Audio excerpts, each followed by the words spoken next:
Hey guys, this is John here in Los Angeles with the F channel update for Sunday, August 4th, 2024.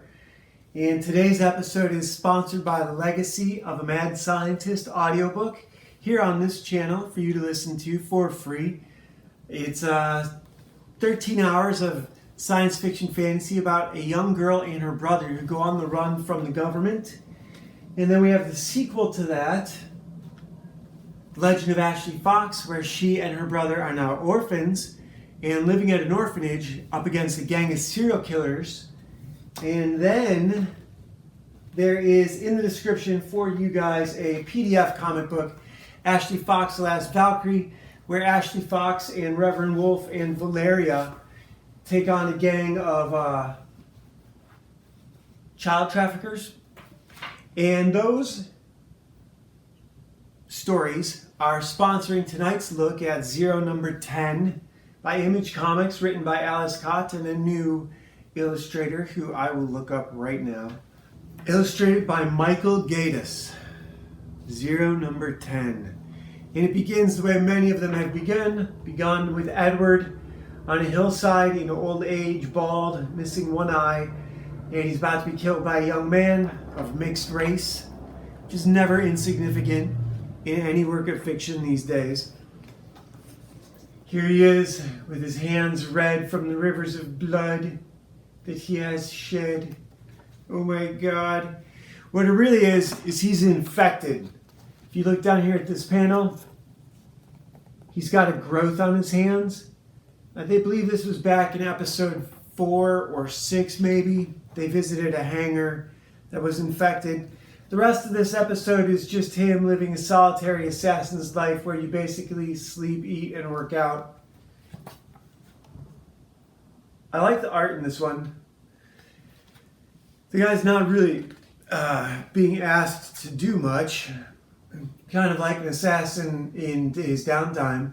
He's not really being asked to do much. There is a character here in the center of the cover. It's almost invisible. Kind of like the story in this episode. As in, not much happens.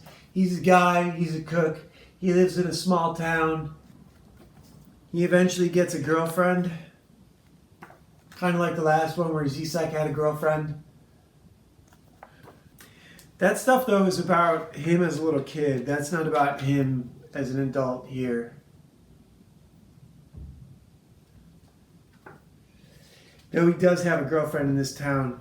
What we eventually get is, at the end of this is like a scene out of The Matrix. What it's really like is an episode of The Prisoner.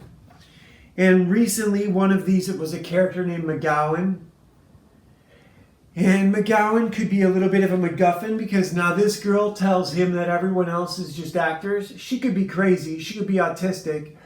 Or he could be living in a Truman Show type town where they really want to keep an eye on him, and so they have imported 100 extras to live in this small town around him.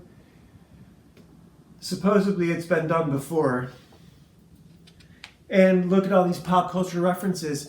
If you have not seen The Prisoner with Patrick McGowan, treat yourself. It's an amazing, amazing work of 60s science fiction. It may have been 70s. And it is science fiction.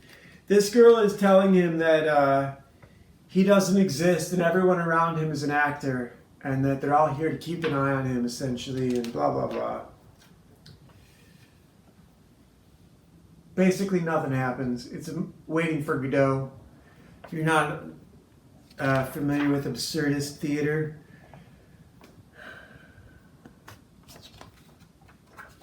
this is a poem lifted from somebody else. It's irrelevant.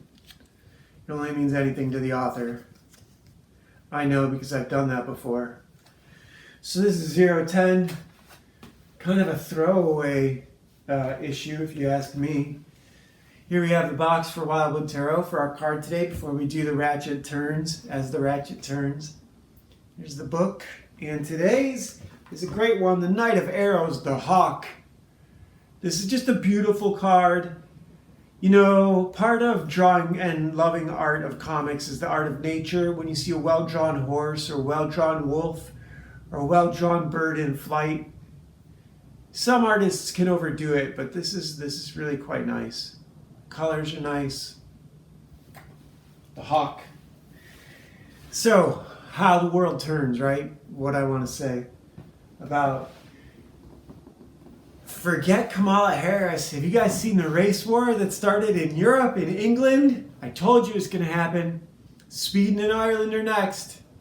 Boy, oh boy, it's going to be a hot summer. Oh yeah, go check that stuff out. And you know what? Like, I do, when it comes to seeing my enemies, I have an account on X now, formerly Twitter. I was canceled for a long time. I've been canceled since they came back. But I do have an account right now, and I post on there every day. I post these. And I like stuff that I see. I pointedly do not like when violence happens to anyone. I don't like when, even when it happens to the people I perceive to be my political and social and declared enemies. People who say, oh, I'm an enemy of all white men. If I saw Joe Bernstein was killed in a car wreck, even though he said, go kill a white man on your way to work tomorrow, I wouldn't cheer that. I wouldn't like that. I wouldn't repost that. I only like and repost skate tricks and funny memes, you know. I don't want to have a part in that, in as much as I can stay out of it. And as much as my job is the culture war, I'm not going to do that. I'm not going to repost bombs blowing people up, even if they're people I don't like. That's just... And if you want to take a compassion empathy test, I have came up with one. I came up with the universal diet a while ago too. I had gained up like 207 pounds, and it was mostly fat around my midsection from driving and eating fast food in the car. And on one hand, it felt good. On the other hand, I felt my breath was more labored. Going upstairs was harder. I wasn't as fast. I wasn't as fast striking. I wasn't as fast kicking. And I came up with a couple different ways to lose the weight. I did lose the weight in about 6 months once I set my mind to it. Really kind of like 3 or 4. It was easy for me, mostly because of my metabolism. But the number one rule I found, and this goes with every diet, would agree with this, and every sort of lesson plan, meal plan would agree with this. One sentence diet plan. Always be just a little bit hungry. That's all you have to do. And here's my one for compassion, empathy. How much of a psychopath are you test? If you can watch a TV show and feel something for a main character, you're not a psychopath.